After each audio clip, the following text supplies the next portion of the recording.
Hello friends, welcome to the gateway solution. आज इस short video में मैं आप लोगों को सिखाऊंगा कि कैसे हम लोग नेम्स हैं जो उन्हें प्रॉपर फॉर्मेट में कर सकते हैं।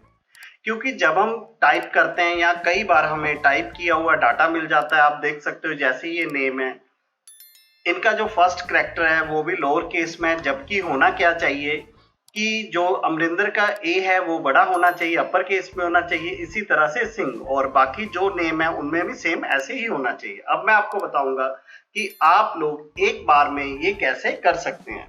तो फ्रेंड्स, उसके लिए हमने यहाँ पर टाइप करना है इक्वल, और उसके बाद आप टाइप करेंगे प्रॉपर।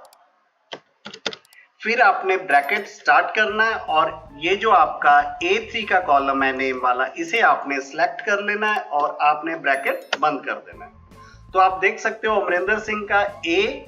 अमरिंदर का ए और सिंह का एस कैपिटलाइज हो चुका है, अपर केस में हो चुका है। अब बाकी को करने के लिए हम इसे यहां से ड्रैग करके नीचे खींच देंगे और आप देख रहे हो जैसे अमित गोयल का AG, मुकेश का M, मोहित का M, धर्मप्रीत इंसान का D और I, भरत सिंगला का B और S, तरन्ना सिंह का T और S कैपिटलाइज हो चुका है। तो फ्रेंड्स, इस तरह की छोटी छोटी टिप्स एंड ट्रिक्स के लिए आप गेटवे सॉल्यूशंस के चैनल को फॉलो कीजिए और इसे सब्सक्राइब कीजिए, लाइक कीजिए, शेयर कीजिए। Thanks for watching. बाय।